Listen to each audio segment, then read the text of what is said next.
Namo tassa bhagavato arahato sama sambuddhassa. Namo tassa bhagavato arahato sama sambuddhassa. Namo tassa bhagavato arahato sama sambuddhassa. Selamat pagi, namaste, swatihotu. Salam sejahtera buat kita semua. Pada kesempatan yang berbahagia ini, saya akan membawakan topik kebahagiaan. Kira-kira kebahagiaan dalam bahasa Pali atau Sangsekertanya apa ya? Inilah hebatnya umat Buddha. Kalau saya tanya umat agama lain, langsung jawabnya cepat. Kalau umat Buddha bingung. Wihara ini namanya apa ya? Dharma Sukha.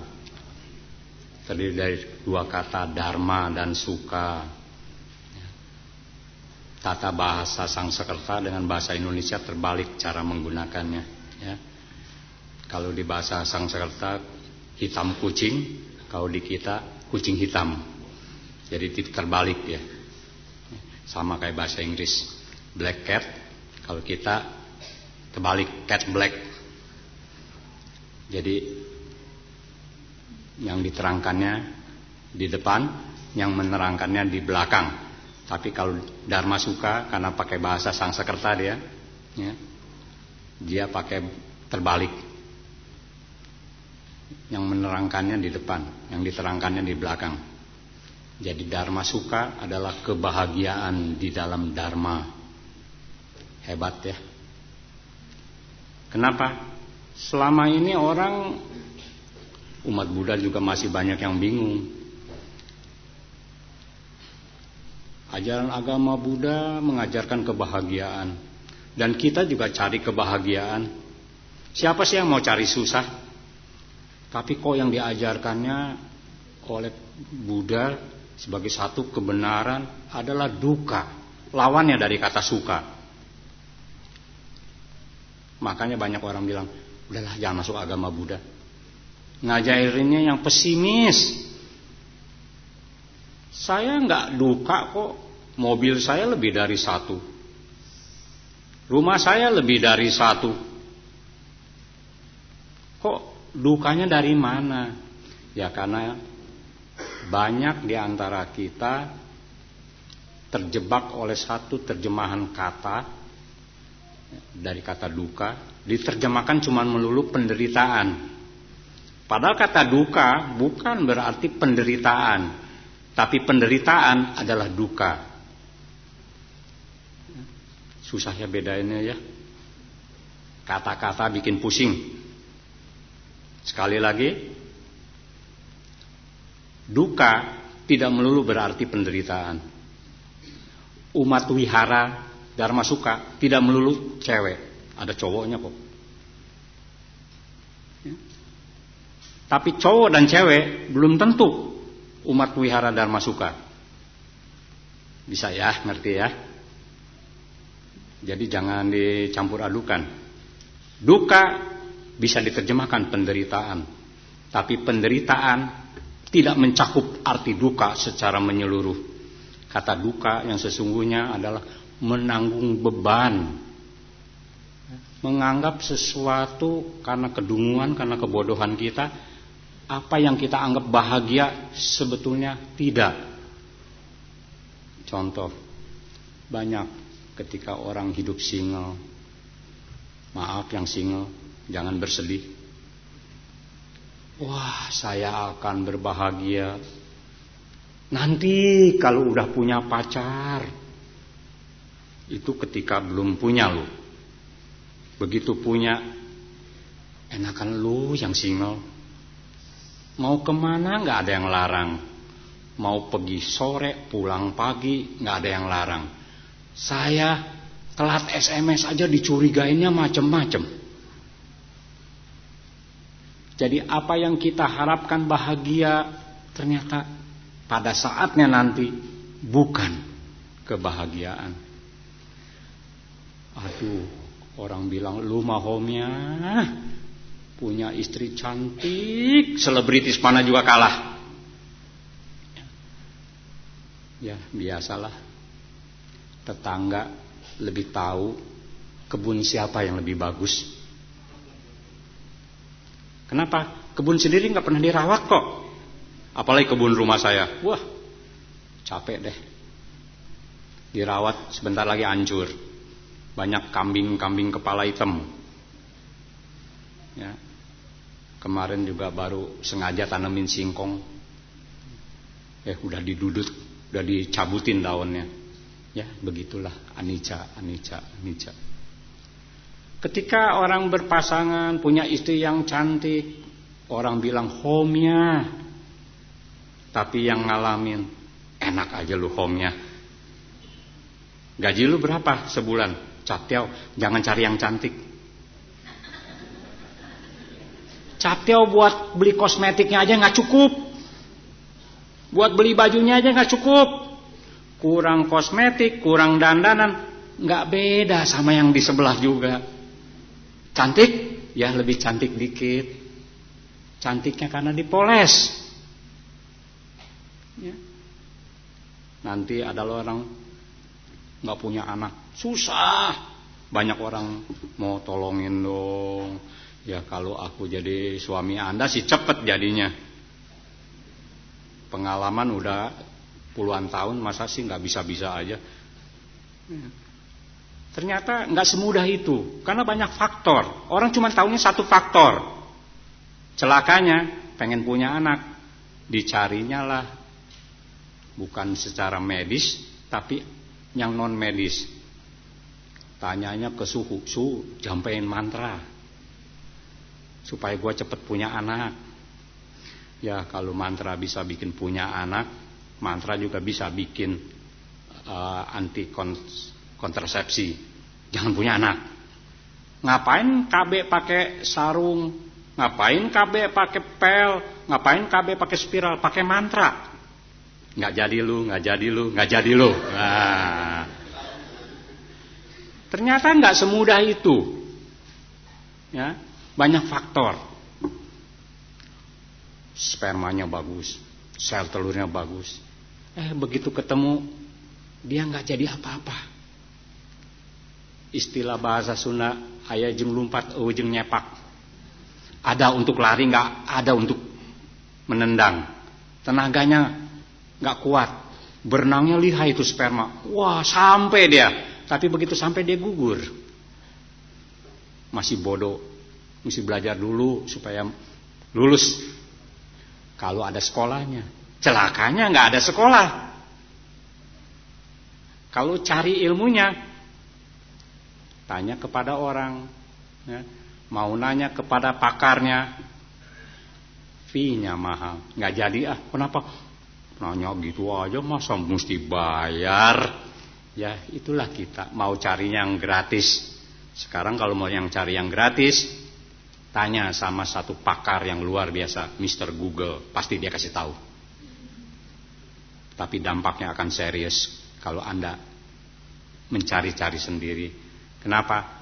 Apa yang tertulis secara teks sulit dipahami oleh kita. Di sana ditulisnya kuda karena ada katarak, jadi kuya kita baca. Ada lagi orang, wah nanti aku akan bahagia kalau udah punya anak.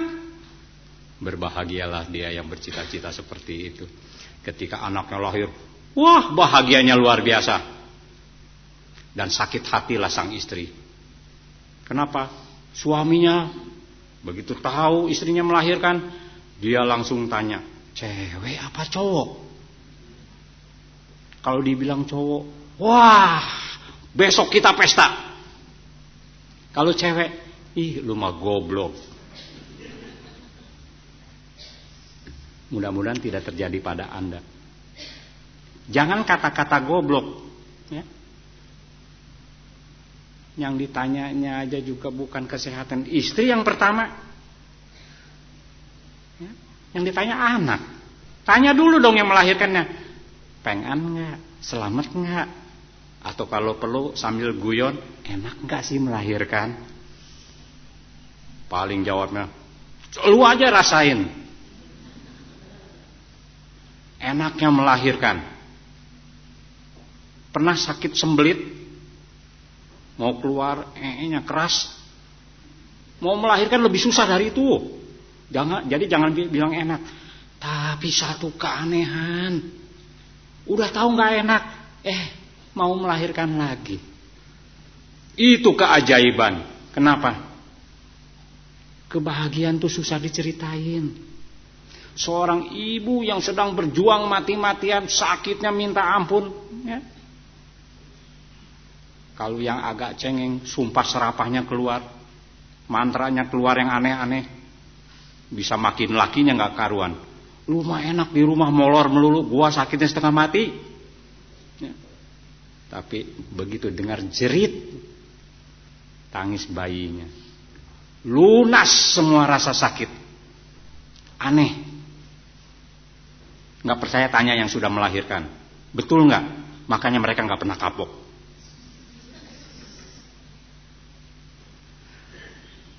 Begitu punya baby, wah apalagi babynya ganteng, kayak bapaknya paling bangga. Kadang-kadang suka salah kaprah. Ada orang bilang, wah anaknya ganteng ya. Ya lihat dong bapaknya. Iya, bapaknya kayak anaknya. Salah nggak? Salah. Bapak kayak anaknya, yang lahir duluan siapa? Bapak. Seharusnya anak mirip bapaknya, bukan bapak mirip anaknya. Tapi kita udah terlalu banyak kadung salah. Contoh, ini salah bahasa. Ya. Masak nasi apa masak beras? Sekarang kalau ditanya masak beras, otaknya lagi terbuka, terang. Tapi di rumah nanti suruh pembantu, Bi ntar masak nasi ya. Percaya nggak? Kita udah kadung berpegang teguh kepada satu kalimat yang salah. Hati-hati di dalam dharma. Memegang kalimat dengan salah, akibatnya fatal.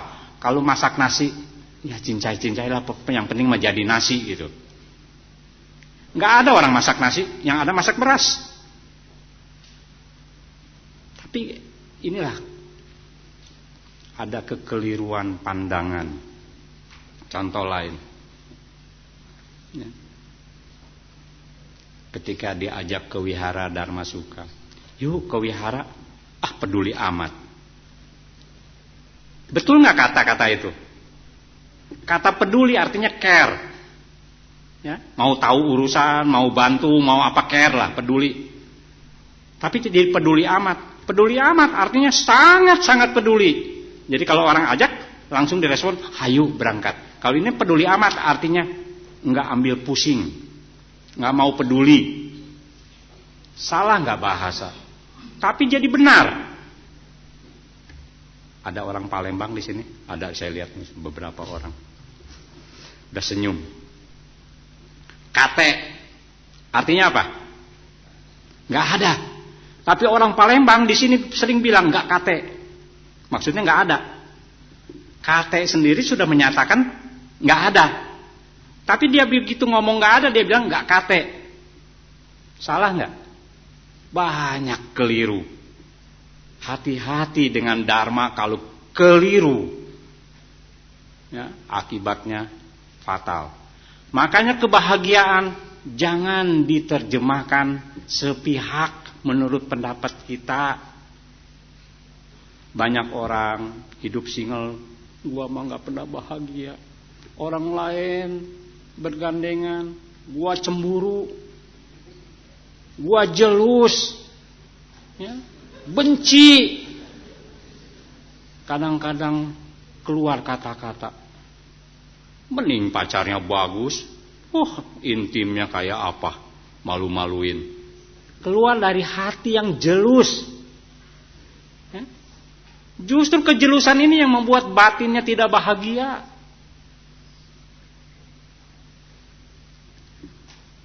banyak hal-hal keliru pandangan di dalam kehidupan kita sehari-hari yang membuat kita tidak bahagia. Tadi udah punya anak bahagia. Saya juga begitu dulu bahagia. Tapi saya bahagia sekali punya anak gak pernah diompolin, gak pernah diberakin, gak pernah dimuntahin. Tapi hukum karma berlaku. One po one. Dulu kita ngencingin orang tua, kita gak dikencingin anak. Sekarang tetap gak lolos, dikencingin cucu, diberakin cucu, ya, dimuntahin cucu. Saya nggak pernah nyebokin anak, sekarang nyebokin cucu tiap hari. Becau, nggak bisa lari. Ya. Apa yang terjadi kalau kita melakukan itu dengan marah-marah? Apa yang terjadi kalau kita lakukan itu dengan nggak mau nerima apa adanya? Waduh, kejengkelan makin banyak. Tapi kalau kita terima dengan segala rasa bersyukur, kanen kata bahasa sananya, kamun kata orang Taiwan. Kalau di sini ada orang Taiwan syukur, kalau nggak ada ya kita tanya nanti sama orang Taiwan betul nggak kamun bahasa sananya. Bahasa Mandarinnya kanen. Bahasa Indonesianya bersyukur. Bahasa Palinya anu modanam. Anu modanam bukan say thank you aja, tapi rasa bersyukur. Para biku akan mengucapkan anu modana ketika menerima dana makanan. Maka ada parita yang disebut pata anu modana. Dan sering secara salah disebut dengan patu modana. Ya, ini akibat salah. Sampai bertahun-tahun saya mencari di kitab bahasa Pali, bahasa Sanskerta, patu modana, nggak ketemu. Tapi begitu saya telusuri kitab komentar, ternyata para biku setelah mendapat dana makanan di mangkok, mereka tuh bermudita cita, berbahagia. Ada satu ungkapan bersyukur. Ya. Tapi Anda jangan mengharap bikunya bilang, thank you ya, sering-sering dana ya. Jangan harapkan itu. Kenapa? Winaya yang mencegah, yang melarang. Bahkan ketika dia menerima dana makanan, matanya nggak boleh saling berpandangan. Matanya harus ke ujung mangkok. Dan nggak usah ngomongin apa-apa. Rasa bersyukur ini yang tidak bisa diterima oleh umat awam. Berdegong amat tuh guru lu. Kalau yang jelek guru lu, ya. Kalau yang bagus itu guru gua. Padahal yang benar harusnya seperti itu. Tapi kita kadang-kadang nggak bisa nerima. Ya. Kita senang kalau kasih dana makanan, ya, dengan penuh kebahagiaan. Kalau bantainya juga say thank you. Blessingnya dengan thank you. Kita nih pencari ya, pahala thank you. Begitu dengar thank you, wah seolah-olah udah diterima, udah afdol. Padahal kita nggak lihat makanannya yang kita berikan, dia nggak suka, dia nggak makan. Begitu kita tahu, marahlah kita. Gua masak susah-susah, buset. Dari malam mau masak makanan ini keramas dulu. Kaum wanita biasanya gitu. Bersih-bersih dulu. Kenapa? Mau mempersembahkan kepada biku favorit. Begitu dikasih dia nggak makan. Jengkelnya setengah mati. Jangan lagi berpikiran seperti itu. Kenapa? Dana makanan yang kita berikan jangan diutak-atik lagi dimakan atau tidak. Jangan mau cari tahu lagi itu makanan kemana masuknya. Kenapa? Para biku punya hak untuk memilih dan memilah mana yang dia suka. Ya. Kalau orang yang kena diabetes, Anda kasihkan lapis legit. Ya. Bante yang bijaksana, dia nggak akan makan. Dia terima dana anak, selesai. Dana Anda sudah dia terima, tapi dia nggak makan. Kenapa? Begitu dia makan, ya ke Pandai Ita Kapuk, bukan ke rumah tetangga di sana, tapi ke rumah sakit, langsung diabetesnya naik. Jadi ini kita harus, umat Buddha bukanlah umat blow on. Umat Buddha adalah umatnya ditanamkan sejak mengenal agama Buddha, wise, kebijaksanaan. Bijaksanalah. Makanya kalau lihat bantainya udah overweight, jangan dikasih makan yang enak-enak terus, es krim. Bante ini mah enak loh, es krim dari mana gua belinya lupa lagi. Ya. Bante ini mah enak loh, babi hong, samcannya wah. Kitanya mesti wise. Kenapa? Kadang-kadang yang di sebelah sana nggak wise. Kadang-kadang dia wise. Dia jaga, tapi gen badannya makan sedikit juga gemuk. Ada orang yang makannya sedikit tapi gemuk. Ada orang yang makannya banyak tapi tetap langsing. Nggak tahu ya yang ikut makan cacing apa naga di dalam. Jadi kita juga jangan menyalahkan. Jadi biku makannya banyak tuh, gemuk sih pasti makannya banyak, malas lagi. Duduknya diem aja. Ya memang diajarinnya suruh duduk diem, suruh meditasi. Jadi jangan negative thinking, jangan berpikiran buruk.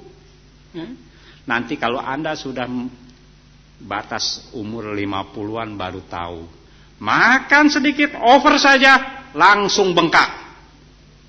Makan sedikit saja over, penyakit bermunculan. Kebahagiaan yang bagaimana yang kita tuntut? Tadi Dharma Suka. Kebahagiaan di dalam Dharma, yang sesuai dengan Dharma. Orang yang lagi ciahun, bahagia nggak? Bahagia, otaknya bisa mikir. Kalau nggak dikasih rokok, dia nggak bisa mikir. Ntar gua ngerokok dulu, cari inspirasi dari rokok. Begitu ngerokok, langsung dah komputernya jalan, aneh. Jangan dikasih ngerokok, jangan dikasih ngopi. Loyo, kenapa sih belum ngopi? Kayak mbah aja, kayak eyang aja ngopi. Ya eyang mah ngopinya pahit, ini mah enggak. Si dikalang kopi manis. Kopi luwak kalau bisa. Itu cerita. Kita sebagai umat Buddha dituntut kebijaksanaan, sekali lagi kebijaksanaan. Kalau kita sudah mulai belajar apa yang disebut bijaksana, ya, kita tidak lagi mencari kebahagiaan di luar. Saya bahagia kalau nonton, saya bahagia kalau punya anak, saya bahagia kalau nanti merit, saya bahagia kalau nanti mati. Nggak cari di luar, tapi langsung ke dalam batin. Lihat batin kita sekarang, rasakan. Bahagia nggak? Kalau Anda di dalam ruangan ini bilang nggak bahagia, keterlaluan. Kursinya bagus, nanti Pak Chow Ming, pengurus wihara marah. Udah gua kasih kursi yang bagus masih duduknya nggak enak, diem kayak duduk di atas paku. Maka duduklah yang cantik ketika mendengarkan Dharma. Kenapa? Hitung-hitung latihan. Begitu duduk yang tegak, Anda akan merasakan banyak mujizat. Salah satunya rasa pegel. Itu mujizat. Kenapa? Selama ini Anda nggak bisa rasain. Sekarang bisa rasain. Ya. Rasa jenuh, rasa bosan. Bosan dengerin si Cunda. Nggak apa-apa, ini zaman demokrasi. Tapi jangan diungkapkan di depan orang lain, nanti jadi berantem. Ungkapkannya di dalam diri sendiri. Kenapa? Rasa bosan, rasa jenuh. Pada satu saat Anda bisa tahu bahwa Anda bosan bukan karena si Cunda, tapi karena diri sendiri. Contoh, ketika ada makanan sedikit, saya katakanlah bawa satu loyang, ya, brownies atau apalah gitu ya, sini. Dan kalau dipotong-potong nggak akan cukup. Sekecil apapun nggak akan cukup. Masa sih ngasih orang secuil?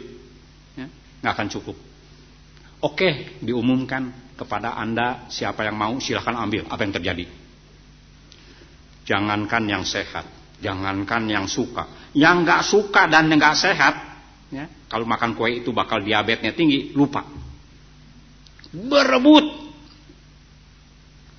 Ini yang terjadi ya, di negara Sakya dan Kosala ketika musim hujan berkurang, air berkurang, ya, sehingga untuk mengairi sawah harus dibagi kedua suku, sebelah ke suku Sakya, sebelah ke suku Kosala. Akhirnya mereka mau berantem gara-gara air. Makanya Anda jangan berantem gara-gara brownies kukus, apalagi brownies kukusnya belum ada, baru hayalan. Jangan berantem di dalam hati, gua duluan nih, gua embat duluan, jangan. Ini cerita suku Sakya ya, dengan suku Kosala. Karena kekurangan air, mereka mau berperang. Buddha di sana mendamaikan, walaupun dengan susah payah. Namun Buddha bilang, apa yang terjadi kalau dia nggak bisa mendamaikan? Air diperebutkan, ya, air itu nggak akan mencukupi, tapi akan ditambah dengan darah yang mengalir dari kedua pihak, yang mungkin lebih banyak dari air itu. Oleh karena itu kalau Anda ke Jelambar, kita ketemu namanya sungai yang aneh, Angke. Dulu airnya mungkin bukan butek hitam, sekarang udah campur oli. Ya, dulu masih bagus airnya, cuman banyak darah karena terjadinya pembantaian di sana. Mudah-mudahan Anda pada saat itu belum lahir. Bagi yang mereka yang udah lahir dan tinggal di situ, saya ngebayangin betapa tidak bahagianya, betapa takutnya. Ini juga yang terjadi di suku Sakya. Lalu Buddha bilang, kita berbahagia di antara orang-orang yang membenci, kita tidak membenci. Bukan seperti kalian. Gara-gara air, ya, suku Sakya benci pada suku Kosala. Suku Kosala benci pada suku Sakya. Ya. Bukan. Kita hidup bahagia karena kita tidak membenci di antara orang-orang yang membenci. Orang membenci kita, biarin. Ya. Tapi jangan bikin kebencian pada orang lain. Orang lagi nggak apa-apa dikomporin. Gampar tuh, lu dikatain lu mah nggak tahu aja di belakang lu diomongin, ya. Jadi provokator. Dan manusia di dalam satu momen gampang diprovokasi. Makanya jangan gampang-gampang mengikuti apa yang diucapkan orang lain tanpa dicerna. Kita harus wise, harus bijaksana. Yang kedua, Buddha bilang, kita hidup berbahagia karena kita sehat di antara orang-orang yang sakit. Ya. Kalau gitu, biarin dah orang lain sakit, asal gua aja enggak. Bukan seperti itu. Walaupun orang sakit, ya, di antara orang sakit, kita jangan sakit. Sakit ada dua jenis, ya, sakit fisik dan sakit mental. Duduk di kursi yang nyaman tidak berarti Anda terbebas dari dua rasa sakit. Sakit fisik tadi pegel, ya, kesemutan, apalagi nggak tahu. Ya. Sakit fisiknya, mentalnya muncul karena rasa sakit, sebel, benci, keluar semua. Buddha adalah orang yang terbebas, ya, dari sakit yang bersifat mental. Kalau gitu Buddha belum terbebas dari rasa sakit, belum. Ditimpuk batu, ya, berdarah, nggak sakit mah Robot kali. Sakit perut, Buddha masih merasakan kok sakit perut. Tapi secara mental beliau tidak sakit. Makanya beliau menyatakan, ketika badan kita sakit, batin kita jangan ikut sakit. Tapi banyak ya, di antara kita badannya belum sakit, tapi pikirannya udah lebih dulu sakit. Inilah perlunya kita ke wihara, mendengarkan dharma. Kenapa? Semakin tua, kita makin susah diajarin. Ngajarin orang paling pinter, tapi diajarin gak gampang. Kenapa? Begitu diajarin sama anak muda, umur lu berapa sih? Anak kemarin dulu masih bau popok, bau ompol, bau segala lupa, udah mau ceramain orang tua. Susah. Mau cari teman yang seumur, udah sulit. Yang satu udah pindah alamat, entah ke luar negeri, entah kemana. Yang satu lagi udah pindah, katanya mau ke Sifang. Kau ke Tungfang, kau ke Nanfang. Udah meninggal. Ngomong sama yang lebih tua, yang tua mungkin lebih tua dari saya umurnya udah 80, ketemu yang 90, mungkin lebih bijaksana. Begitu ketemu, lu siapa?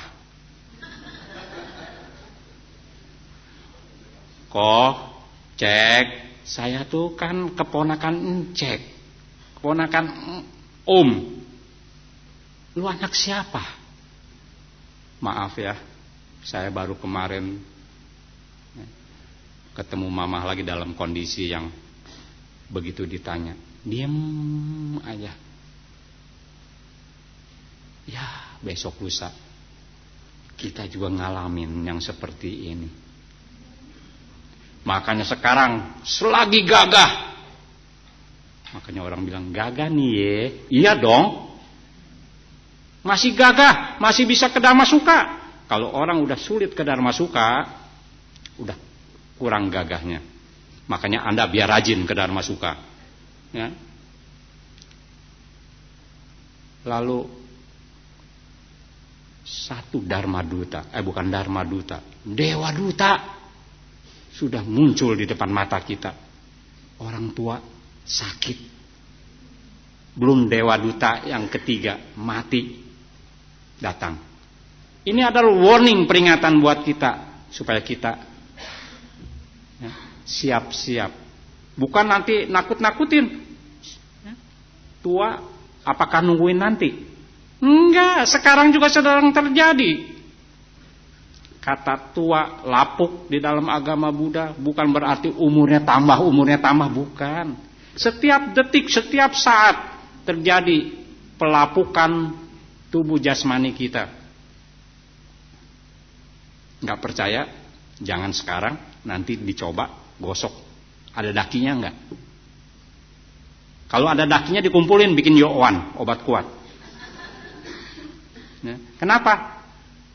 Daki ini adalah sel-sel kulit bersama kotoran, ya, sel kulit yang mati. Jadi terjadi kematian pada sel badan jasmani kita setiap saat, bukan nanti. Tapi kita nggak bisa lihat itu. Ya, sakit. Oh, saya mau orang sehat, nggak pernah ke rumah sakit, nggak pernah ke dokter. Memang orang sakit harus ke dokter dan ke rumah sakit. Yang nggak mau ke dokter dan nggak mau ke rumah sakit juga banyak kok, tapi dia sakit.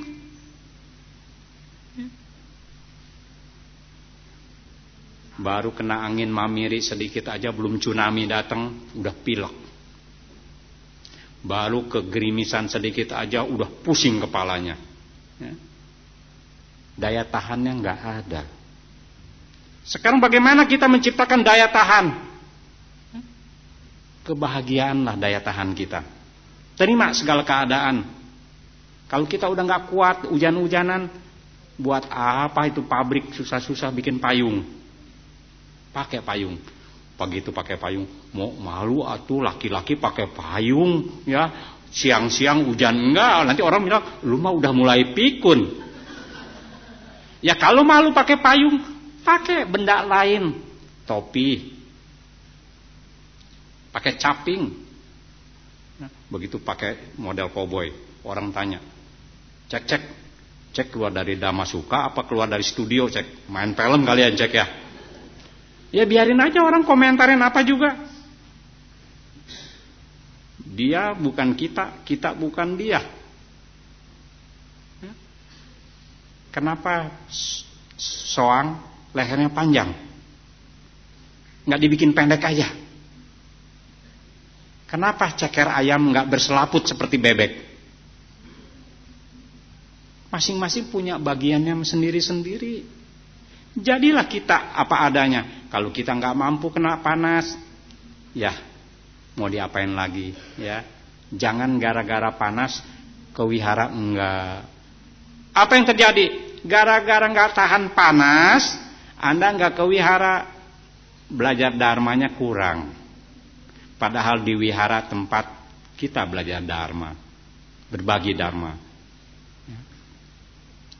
Kalau kita melihat kekurangan kita, seperti saya, mata udah mulai nggak kuat di komputer, tapi kerjaannya di komputer. Ya bagi waktu aja lah. Kalau udah nggak kuat, ya tinggalkan. Senyum-senyum dulu dengan pohon. Lihat kiri kanan yang hijau-hijau. Kalau yang merah liwat ya kita lihat juga gitu. Jangan pura-pura munafik. Lalu apa yang terjadi? Saya sangat berbahagia. Karena beberapa bulan yang lalu telah lahir bayi yang sehat, bayi yang luar biasa. Cucu bukan, anak apalagi, ya, tapi sebuah buku. Telah lahir ribuan, dan ini berkat dana. Entah di antara Anda ada juga yang berdana buku ini. Ya, cuma karena memang tidak cukup, ya, saya mencetak harus banyak, dibikin 2 kelompok, 1 dibagikan free, nanti yang 1 lagi cari dana ulang untuk nombok. Ini cuma teknik dagang. Intermezzo promosi sebentar. Kenapa? Buku ini digambar oleh seorang Buddhis pemula, ya. Begitu saya lihat gambarannya oke, saya bilang terbitkan jadi buku. Saya mengangkat 1 orang untuk pede, percaya dan bahagia di dalam dharma, sehingga dia bisa menciptakan 1 komik dengan ide tentu dari saya, ya. Tapi lumayan sebagai seorang pemula udah bisa seperti ini. Kebahagiaan lain, mata nih, mata udah kurang awas, ya. Kau lihat Anda semua terlihat jelas.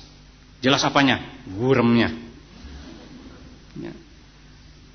Bukan muka Anda yang gurem, tapi mata yang mulai kualitasnya enggak bagus. Sebulan yang lalu mendengar ada orang yang mau berdana kacamata. Saya bilang, gua ambil. Ya, cari orang dan saya membantu orang lain. Kemarin sudah terkumpul 20. Semua laule. Yang mudanya cuma anak berapa? 10 tahun atau berapa? 1-2 orang. Mereka adalah orang-orang yang memerlukan kacamata. Kenapa?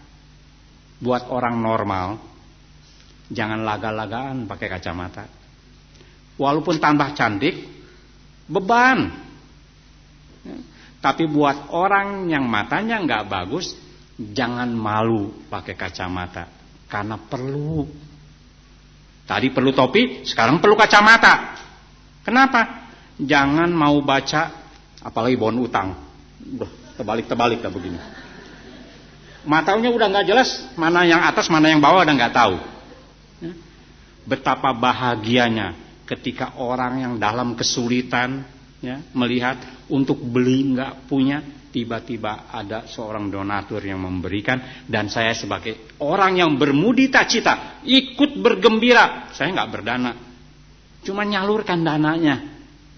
dua-duanya mendapat kebahagiaan. Dan orang yang menerimanya, mimpi apa gua semalam? Tiba-tiba si Romo datang, kacamatanya masih enak, udah nggak enak, udah mata nggak sebelah nggak lihat. Sinilah KTP, yuk. Mau diapain KTP? Fotokopinya sini, disulap, dibacain mantra, jadi kacamata.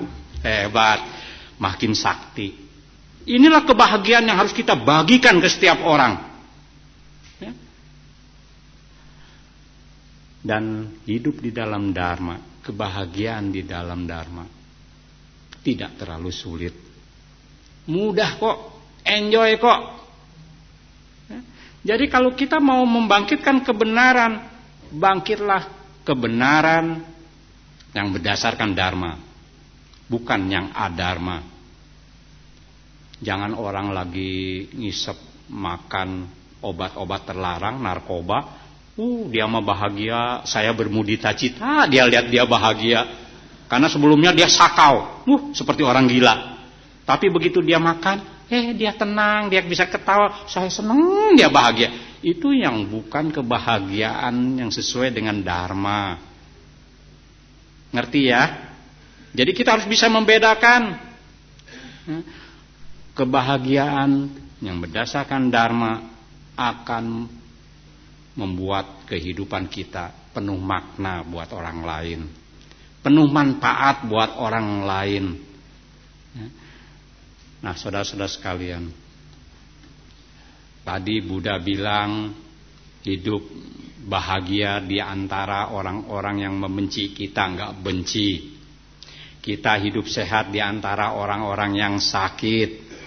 Pergilah ke rumah sakit. Anda menjadi orang yang sehat di antara orang yang sakit. Ngapain ke sono?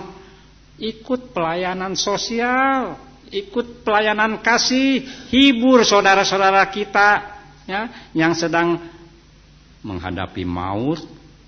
Begitu lihat Anda, mungkin dia tabah, mungkin dia tenang, penyakitnya sembuh? Enggak. Mungkin mati? Iya. Tapi lihat Anda, wah, dia senang, bahagia, dan dia akan terlahir di surga. Tanpa Anda sadari, Anda menuntun dia ke surga. Bukan dengan mantra, bukan dengan apa-apa, cuman datang dan senyum. Jangan berpikir bahwa apa yang Anda lakukan itu tidak bermanfaat. Tapi ketika diajak, yuk mari kita ke rumah sakit melakukan pelayanan. Enggak kau bilang enggak sempet. Bohong, tiap hari nganggur kok. Kau disebut ya gimana gitu ya, males, gengsi ngomongnya. Yang paling gampang pakai mantra lain. Lagi ciong. Kalau umat Buddha sudah mengeluarkan kata-kata ciong, udah dah, nggak bisa dipaksa lagi. Jangan biasakan diri kita apa-apa ciong, apa-apa ciong. Jangan kaget. Orang yang terlalu berserah diri kepada ciong, dia akan menjadi ciong selamanya. Ya. Yang ketiga, Buddha bilang, hidup berbahagia di antara orang-orang yang serakah tanpa serakah. Kita adalah orang duniawi yang masih diliputi keserakahan yang tebal. Rapihkan keserakahannya. Jangan yang menari-nari di puing-puing kehancuran orang lain. Yang penting itu dulu. Kita masih serakah, dagang saingan, ya silahkan saingan, siapa takut? Ketika kita jaya, kita kuat, siapa takut? Lo, baru segitu, mati bentar juga. Jangan punya pikiran membunuh saingan. Jadikan saingan sebagai partner, Anda akan cuan 2 kali. Dagang sama, dia banting harga, biarin. Begitu dia dagangnya sepi, yuk bantuin gua dagang. Takut disaingin? Enggak. Saya bikin buku nggak pernah takut saingan siapapun. Mau jelek, mau bagus, ya. Hebat. Bukunya ente-ente aja, habis-habis aja. Orang lain jual 2.000 buku bilang the best seller. Si Cunda bikin berapa ribu buku nggak pernah nyebut best seller. Kenapa? Bagi-bagi. Emangnya gua pikirin buku penuh-penuh di rumah, bagiin aja. Cepet habis, laris manis. Besok punya ide bikin lagi, nggak punya duit. Ya, namanya juga manusia. Ya, minta. Saya mintanya nggak ke Buddha. Kalau minta ke Buddha nggak bakalan Budanya kasih. Ya, saya mintanya ke donatur, ke umat Buddha. Ini benar. Jadi kalau mintalah ke saluran yang benar. Jangan minta nggak karuan. Ya, nanti kalau nggak berhasil gimana? Kalau saya, Pak, dana ya, saya mau nerbitkan buku. Jangankan ketemu, SMS-an aja, mau siap mau transfer. Begitu respon orang baik. Tapi hati-hati, kalau respon orang udah baik, kenapa? Kitanya harus lebih baik lagi.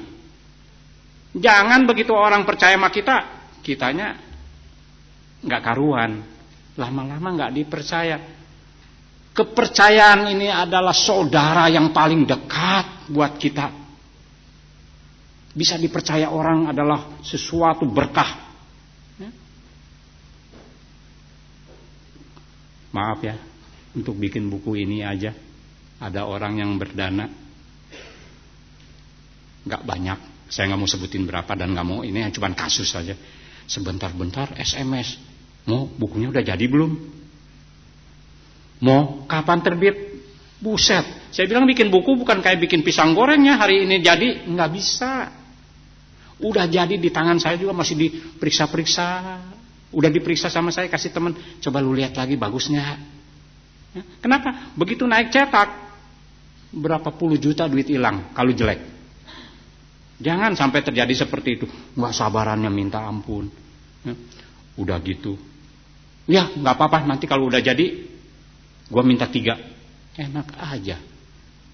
Beli 1 aja duitnya belum tentu saya terima, mintanya 3. Tapi inilah perjalanan hidup. Lalu rumahnya jauh lagi di seberang sana, ongkos kirim aja goban. Tapi itulah kehidupan. Bisa gak kita lewatin ini semua? Orang yang menyebalkan kita ubah menjadi orang yang memacu kita makin bangkit. Dia makin sedek-sedek, ya kita nggak bisa main-main lagi. Kenapa? Ini duit orang, biarin kecil juga duit orang, bukan duit monyet. Jadi kita harus hargai pemberian sekecil apapun, kita bisa hargai. Anda bahagia. Kenapa? Membuat orang lain bahagia, walaupun dia nyeksa kita, bikin susah kita. Ya. Kalau mau disebut dagang hocuan, dananya 50.000, ongkos kirimnya 47.000, bukunya 3. Dari mana datangnya hocuan? Disebut bocuan. Ada yang nyumbang puluhan juta. Nanyain juga enggak. Udah jadi bukunya, mau enggak usah kirim deh. Bagi-bagi aja. Bahagia nggak? Kalau yang gitu aja bahagia karena hocuan. Beban mental. Bagaimana nanti pada satu saat ada kasus lain mungkin di tempat lain, ya? Kamu dana, ternyata bukunya nggak jadi lu. Enggak, aku dana sama Romo Cunda. Kamu udah lihat bukunya jadi? Belum. Nah, kalau udah diprovokator, apa yang terjadi? Makanya ya, hati-hati memanage apapun. Kalau kita lakukan dengan enjoy, dengan bahagia, dengan tujuan demi kepentingan orang lain, demi kebahagiaan orang lain, hidup kita di mana-mana bahagia. Bahagia jangan dicari di luar, tumbuhkan di dalam. Dan bahagia bukan karena anugerah, bukan karena pemberian Buddha, pemberian Bodhisattva, nggak ada. Kebahagiaan muncul akibat pahala yang kita lakukan di masa lalu, berbuah sebagai satu kebahagiaan. Siapa yang bikin? Kita sendiri. Lalu kalau kita berdana, ya Romo dari mana dapat mencetak buku kalau nggak ada dananya? Ya kita kan membagi kebahagiaan, membagi orang ikut berdana, ikut mengajak orang berdana. Kehidupannya akan datang, saya nggak seperti sekarang. Sekarang nggak ada pengikut dan nggak kaya. Nggak kaya pada kehidupan sekarang, salah satu kemungkinannya dulu nggak pernah berdana.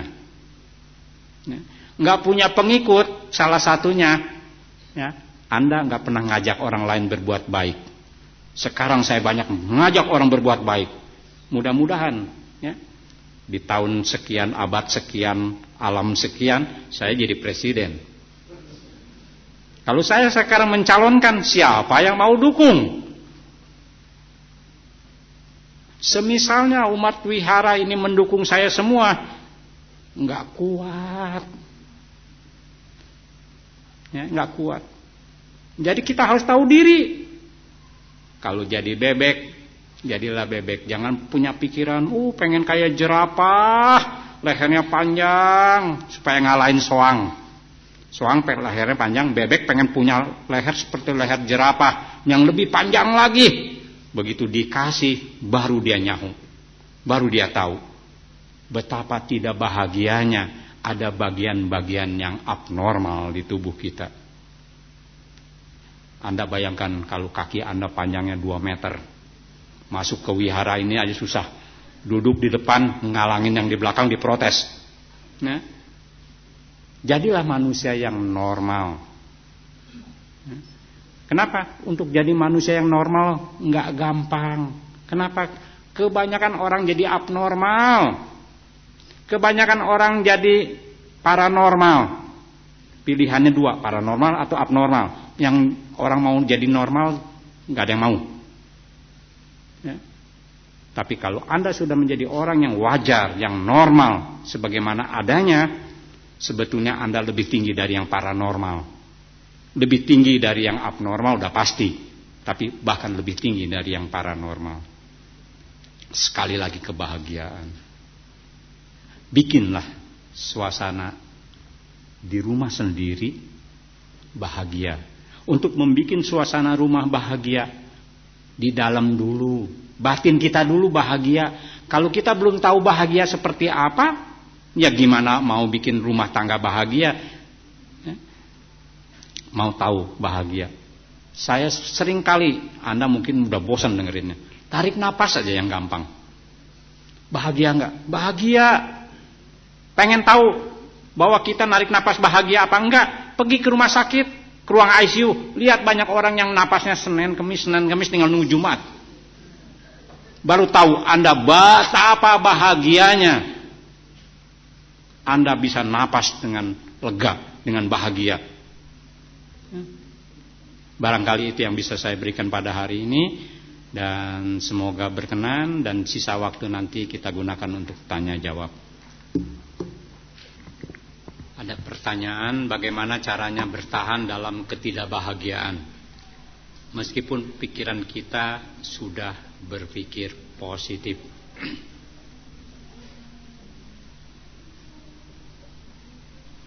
Banyak orang terbelenggu pada masalahnya, terjerat oleh pemikirannya sendiri, dan dia nggak melihat jalan keluar.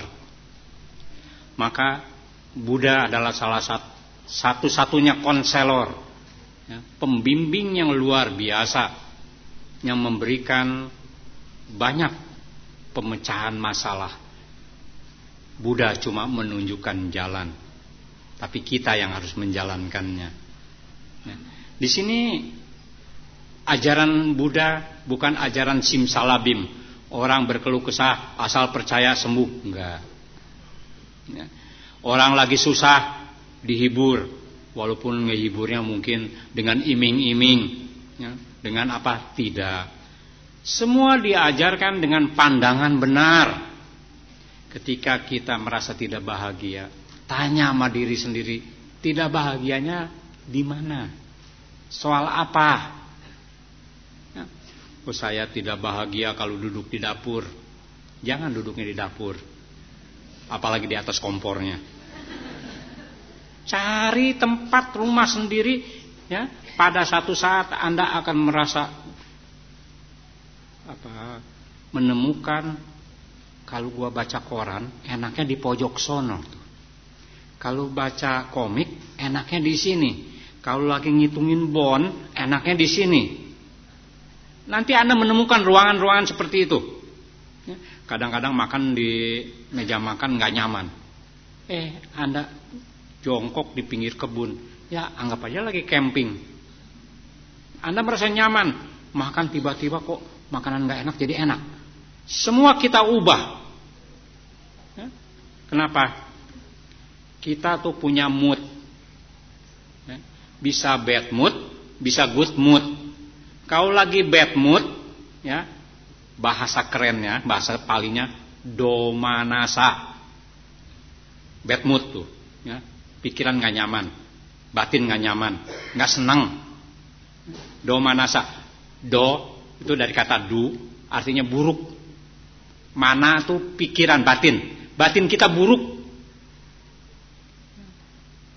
Kalau lagi domanasa yang muncul, nanti belajar abidama, ya, pasti bersekutunya sama kemarahan.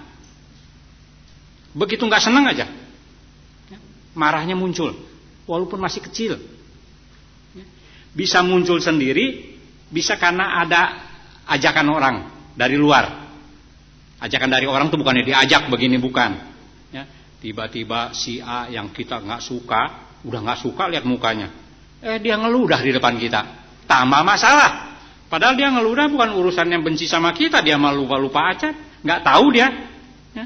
Cuman mungkin pengen meludah aja. Nggak ada masalah. Tapi persoalan itu bisa jadi masalah buat kita. Ya. Jadi kembali lagi kepada batin kita. Kalau ada orang yang kita nggak suka, nggak sukanya bagian apanya sih? Oh, hidungnya gitu. Kenapa hidungnya? Kayak patok burung kakatua. Jangan dilihat hidungnya. Oh, matanya sih. Matanya kayak mata maling. Jangan kita lihat matanya. Kita lihat kakinya. Apalagi kakinya. Buduk. Jangan dilihat. Ya. Tapi kalau nanti Anda sudah mulai wise, Anda mulai berani tatap matanya yang Anda gak suka.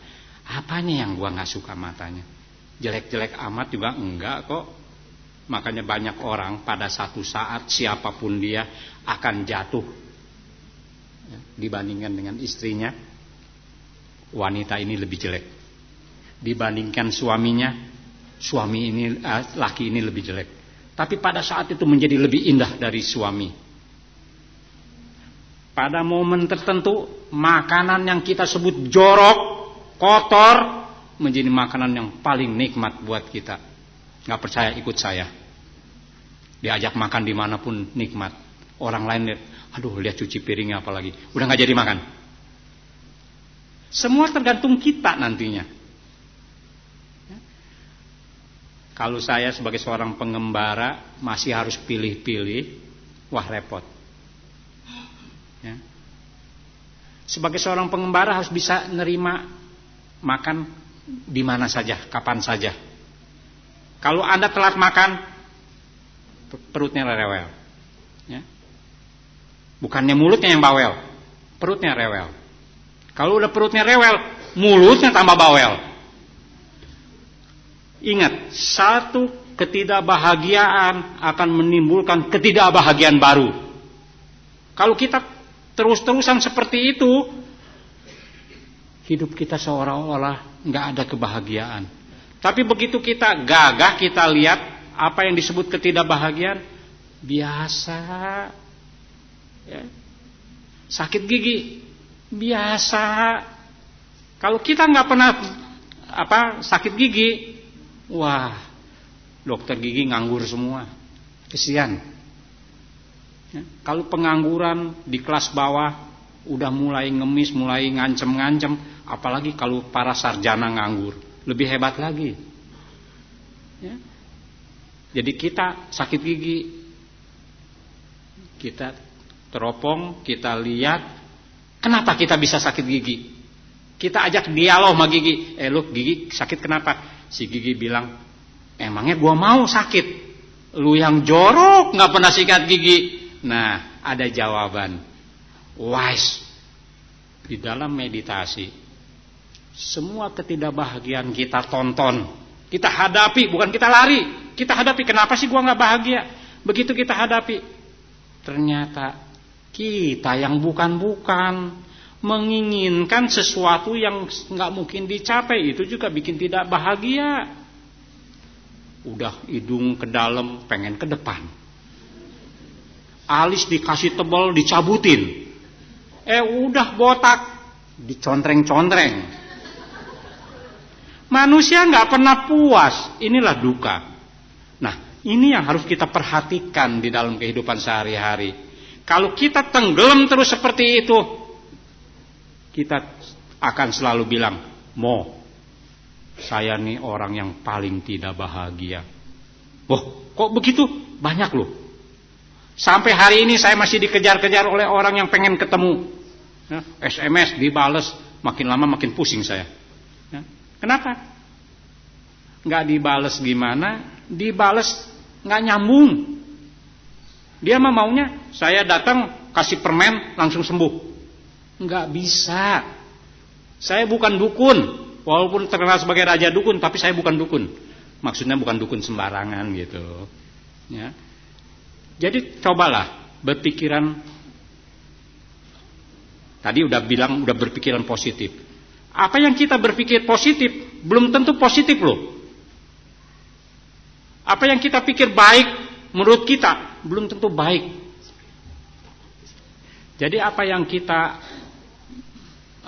pandang, kita anggap, belum tentu pandangan kita, anggapan kita benar. Bahwa kita sudah berpikir positif, belum tentu. Ya? Karena itu bersifat subjektif. Jadi kita mulai belajar lagi. Kenapa? Nanti dengan seringnya Anda menghadapi kesulitan, Anda menjadi orang yang pandai dalam mengatasi kesulitan. Anda tahu kenapa Siddhartha jadi Buddha? Karena ada 3 hal yang menopang dia menjadi Buddha. Maha Pencipta? Bukan. Para dewa? Bukan. Para dewa tidak bisa menjadikan seseorang jadi Buddha. Termasuk Brahma yang katanya maha kuasa, nggak bisa menciptakan seseorang jadi Buddha. Lalu siapa yang menciptakan Siddhartha menjadi Buddha? Pengetahuan tentang umur tua. Pengetahuan tentang semua bakal sakit. Dan pengetahuan semua bakal mati. Karena ada hal yang seperti inilah Buddha disembunyikan dari sumbernya. Nggak boleh lihat. Siddhartha Gautama maksud saya. Ya, Pangeran Siddhartha nggak boleh lihat orang tua, orang sakit, orang mati. Kenapa? Begitu dia lihat yang 3 ini, terbuka wawasannya. Ya? Bahwa semua orang bakal tua, semua orang bakal ngalamin sakit, semua orang bakal mati. Justru karena inilah yang membuat dia menjadi seorang Buddha. Dan apa yang diajarkan kepada kita? 3 hal ini juga. Jadi kalau lagi sakit, jangan bilang, Tuhan gak adil, yang sakit gua, kenapa gak si Cunda? Gak adil. Tapi kalau lagi dapat Kang Tao, CM, wah, Tuhan tuh maha pengasih, maha penyayang. Enak ya jadi Tuhan ya. Tapi kita umat Buddha jangan. Ketika kita gelap bulan ceit, kita ingat uposata.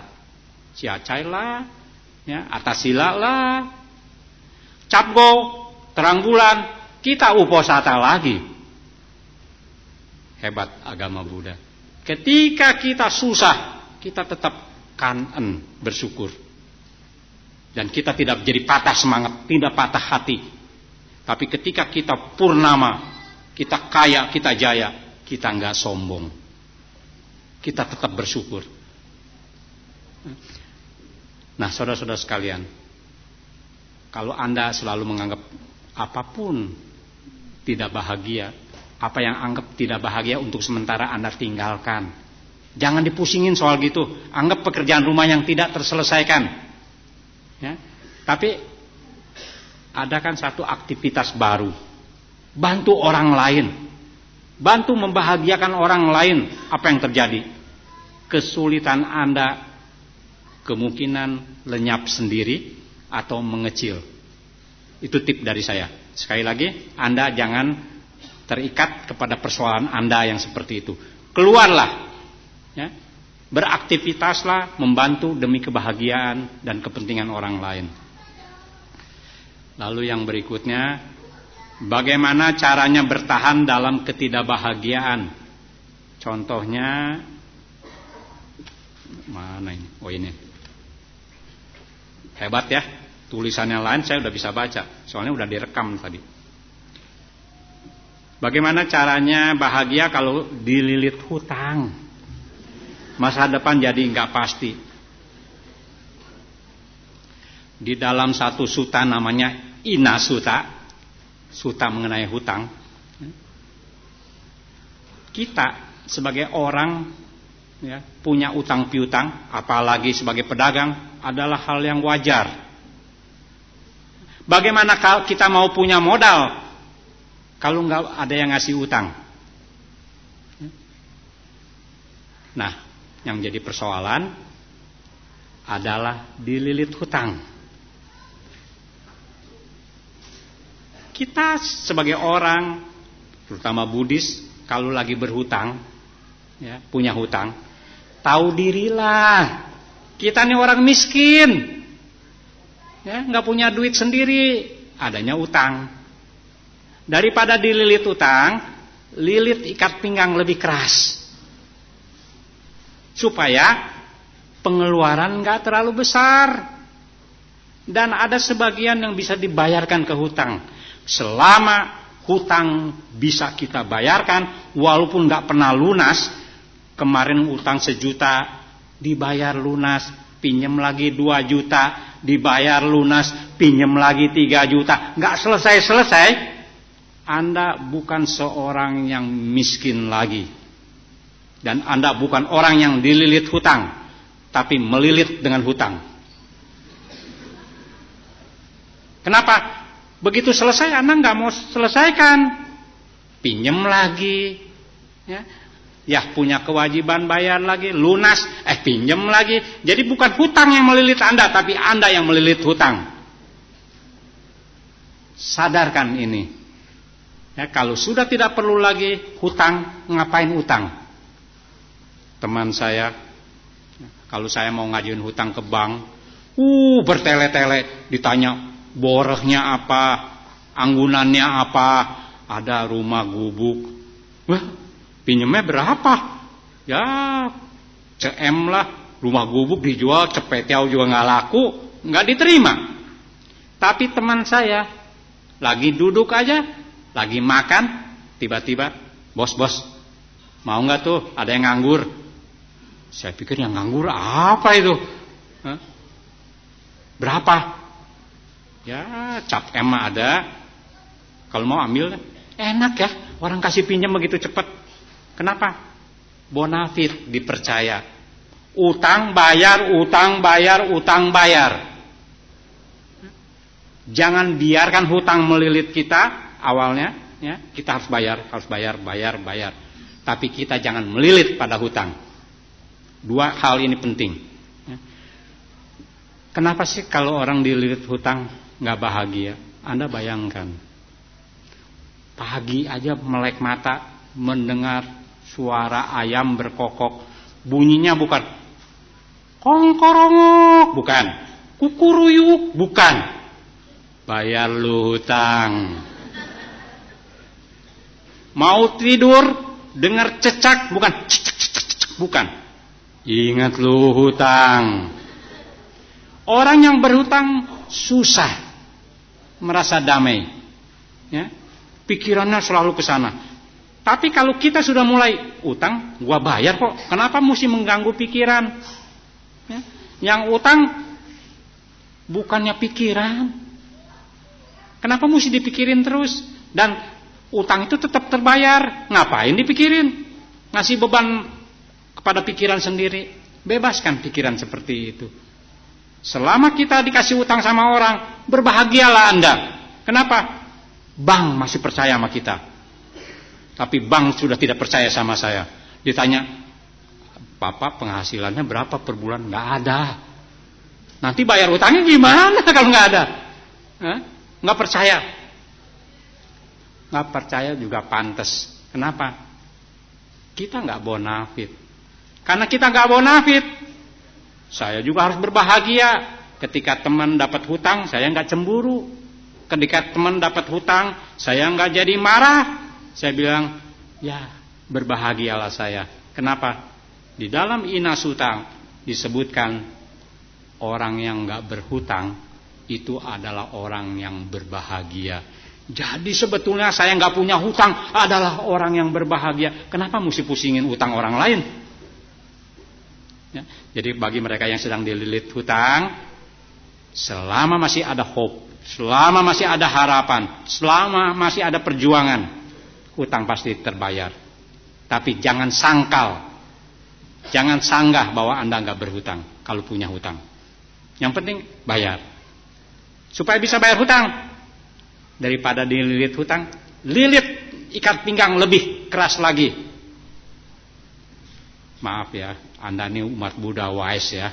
Kalau disebut lilit ikat pinggang lebih keras lagi, jangan ikat pinggang yang ini dikencengin gitu. Bukan.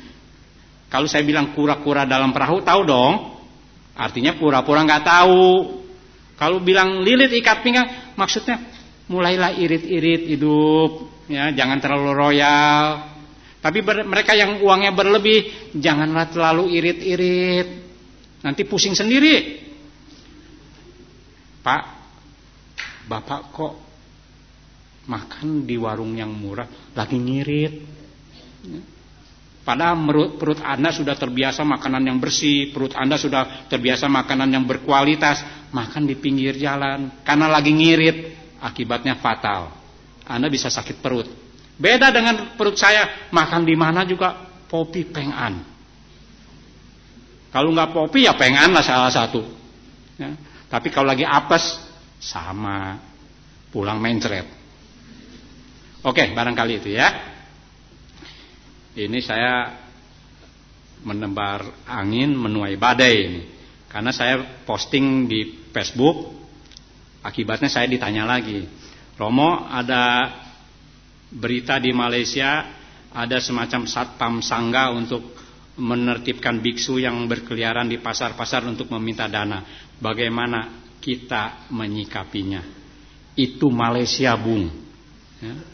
Ini Indonesia. Memang beda Malaysia dengan Indonesia. Beda. Ya. Di sana, di Singapura, biku berkeliaran lewat dari waktunya pindah patah, langsung ditangkap. Nggak usah dilapor-laporin. Polisinya langsung ciduk. Sekarang di Indonesia, biku berkeliaran di mal-mal, siapa yang piara? Umat Buddha yang piara. Dia minta duit, dikasih. Lah, goyaukin lah. Cuman goban. Goyaukin lah cuman goceng. Begitu sebelah kasih goban, sebelah kasih goceng, si bikunya bilang, "Bo cukup lah goceng." Siapa yang bikin hidup? Umat Buddha. Sekarang persoalannya bukan melapor bukan ditangkap. Kalau kita umat Buddha tidak memberikan, memangnya dia mau keliaran? Lu boleh keliaran dari pagi sampai sore. Dan Anda jangan takut, wah saya kalau gitu sebagai umat Buddha nggak welas asih. Forget it. Sama welas asih pada tempat yang keliru. Kita harus wise. Kenapa? Anda memberikan kehidupan kepada orang yang berpura-pura jadi biku. Waduh, kalau Anda tahu dia bukan biku, lalu Anda masih tetap dana seolah-olah kepada biku, saya nggak tahu akibatnya apa. Kenapa? Kehidupan seorang biku diatur oleh winaya, oleh peraturan yang ditetapkan oleh Buddha, bukan ditetapkan oleh umat, oleh suhu, oleh biku lain, bukan, oleh Buddha langsung. Jadi sikap kita sekarang, jangan kasih dana kepada yang biku yang begituan. Ya. Saya adalah orang yang tegas dalam hal seperti ini. Ada orang ngajak, mau temenin yuk guru saya. Hebat ya, kalau orang yang tenar, orang yang hebat, guru saya. Kalau yang jelek, guru Romo. Biasa. Ngapain? Ya kita makan, ya di rumah makan A. Kapan? Ntar malam jam 7. No. Kenapa mau? Kalau mau ngajak makan saya dengan biku besok jam 10. Oke. Kenapa? Biku yang manapun nggak boleh makan malam. Tapi kalau bikunya makan malam, bukan urusan kita. Kita nggak usah ikut campur. Kamu melanggar peraturan KUHP nomor sekian, nggak perlu. Kita bukan ahli hukum, kita bukan ahli winaya. Tapi kalau kita udah tahu, jangan kita nemenin makan malam, dan jangan kita berdana makanan waktu malam. Berdana makananlah pada tepat waktu. Kenapa? Kalau Anda berdana makanan kepada seorang biku tepat waktu, maka 4 hal bermunculan di dalam batin Anda. Di sana disebutkan, ayu wano sukang balang, ayu umur panjang, wano ya cantik, rupawan, ganteng, ya, suka, bahagia, bala, kuat, sehat. 4 hal ini berkembang. Tapi lakukan dengan benar. Kenapa? Biku tidak boleh makan di luar jam yang salah. Jam yang salah seperti apa? Lewat tengah hari. Kalau disebut jam 12, nanti gimana, susah lah ya. Tengah hari. Saya nggak bahas lebih lanjut. Kembali lagi ke biku yang berkeliaran. Sekarang Anda mau ngapain sama biku-biku palsu itu? Tangkap, laporkan. Anda laporkan, Anda nggak hilang ayam loh. Ya, begitu laporkan, Anda hilang kambing. Nggak pugu-pugu dipanggil ke kantor polisi. Yang ditangkapnya besok keliaran lagi. Kita yang jadinya. Ya, ibu yang laporkan kan, gini. Susah. Kenapa? Mereka datang udah pasrah, ya kan, istilah pasrah bohong. Kadang-kadang surat, paspor semua dihilangin atau disimpan. Ketika ditangkap, lu mau apa yang gua dah? Ini badan gua. Ditahan di imigrasi, kasih makan. Mau dikasih tempat yang jelek, takut diomongin orang. Dikasih yang bagusan, mendingan gua sewain sama penjahat kali berkakap. Serba salah ngadepin orang yang kayak begitu. Tapi kalau kita bertindak mulai sekarang, umat Wihara Dharma Suka 1000 orang tidak memberikan dana kepada biku yang seperti itu, makin sesak dia di mall, di Pluit, di Mega Mall banyak, ya, makin sesak. Nggak usah kasih lada, nggak usah layanin. Paham ya Bu ya? Kalau gitu kita diajarin kurang ajar dong sama biku oleh Juna. Enggak. Kita mau menempatkan posisi biku pada relnya, pada tempat yang benar, yang terhormat. Ya, kalau dia seorang biku, betul-betul biku, ya, kembalilah ke motivasi ketika awal jadi biku untuk apa. Makanya nggak heran begitu datang biku dari tempat lain, Dharma Suka salah satu yang hoki, kedatangan Bante Keminda, ya. Begitu datang, wah orang bilang hebat. Udah tahu hebat, jangan dirusak. Kenapa? Umat Buddha juga perusaknya hebat. Di Indonesia, biku yang seperti ini makin lama makin langka, bukan nggak ada. Ada yang bonafit udah mulai tua, ya, kesana kemari udah susah. Kalau yang muda pakai jubah aja masih kedodoran, tapi laganya setengah mati. Kayaknya udah lebih hebat dari orang lain. Ya mau diapain? Ini kenyataan hidup. Umat Buddha jangan lalu jengkel, jangan marah gara-gara ini. Gua nggak mau ke wihara lagi. Ya.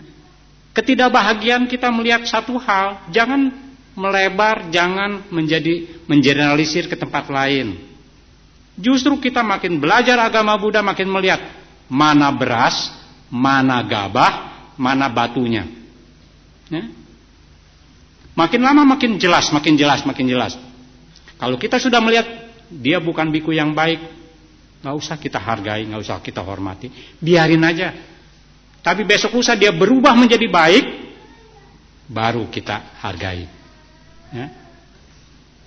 Boleh nggak kita negor? Ya negor mah siapa yang larang? Kalau dia lagi nyolong, Bante nyolong, jangan dong. Ya. Misalnya seperti itu. Masa sih ada Bante nyolong? Umat Buddha di Indonesia paling-paling kalau udah nerangin A, tanya lagi sama B, kasih penjelasan B, nanya lagi C, di mana sih ada biku nyolong? Di Thailand banyak. Biku sweet di jalan, sweet kalau cewek liwat. Biku main togel, ditangkap polisi berapa kali? Biku pesta sabu-sabu di bar. Kita jangan menutup mata. Kalau di Thailand yang begini biasa. Kalau memang nggak benar tangkap.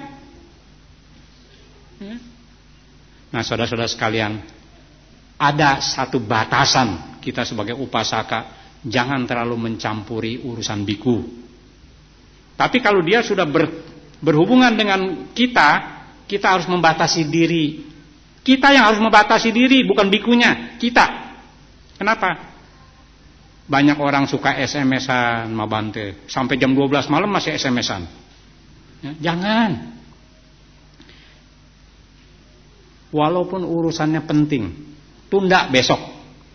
Kecuali malam ini juga harus selesai misalnya. Kecuali lah itu. Ya. Tapi jangan cerita yang boten-boten.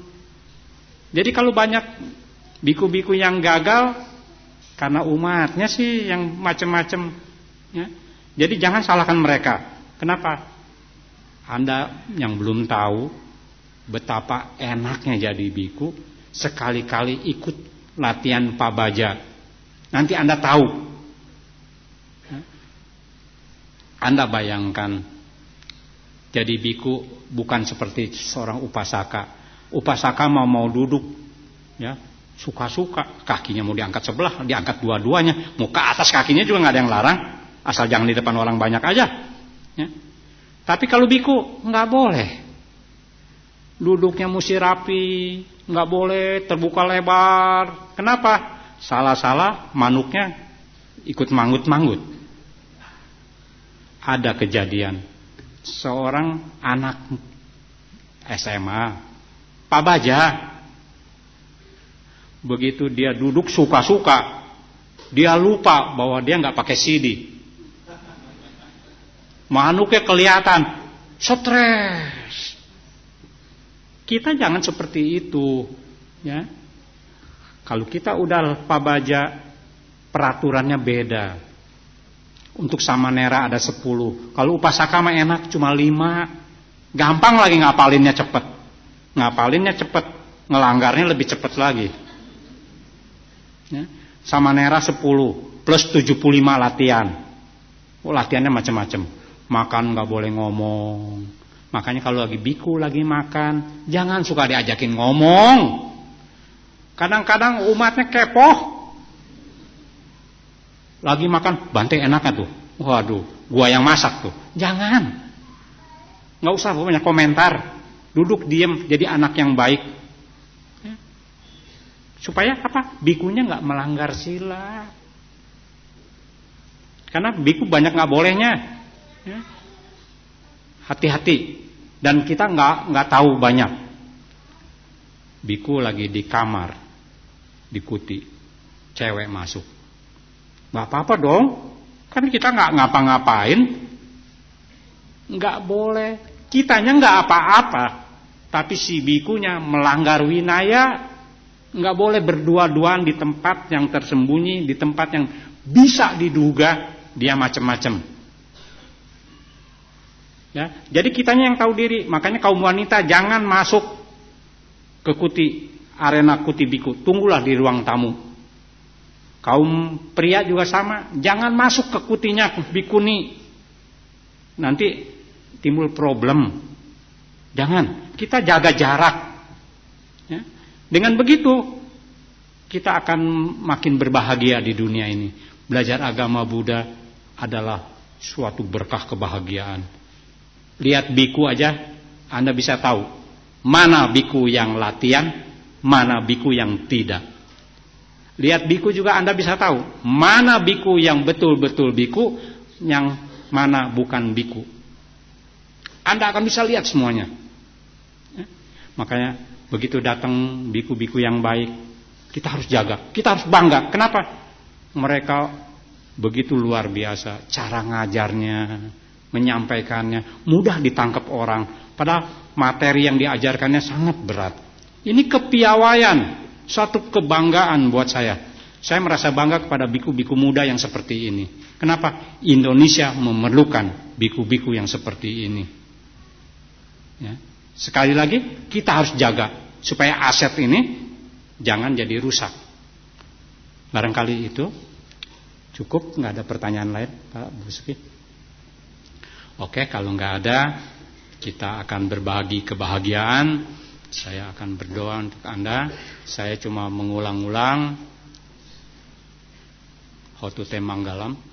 Semoga Anda berlimpah dengan berkah keberuntungan.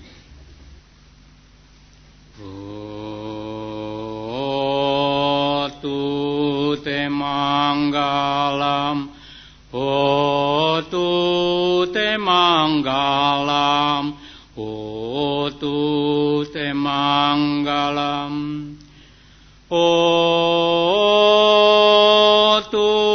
Manggalam, Hotute Manggalam, Hotute Manggalam, Hotute Manggalam, Hotute Manggalam, Hotute Manggalam, Hotute Manggalam,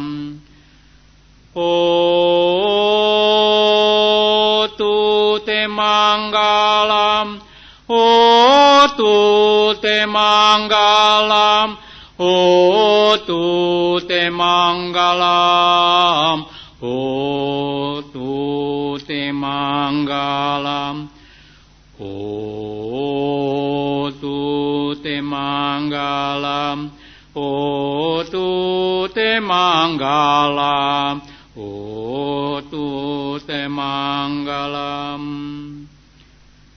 Semoga dengan pahala kebajikan ini kita hidup sehat dan berbahagia.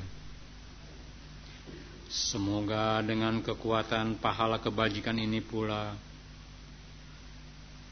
Papa, Mama, sanak keluarga di rumah, sahabat, serta semua makhluk berlimpah dengan kebahagiaan.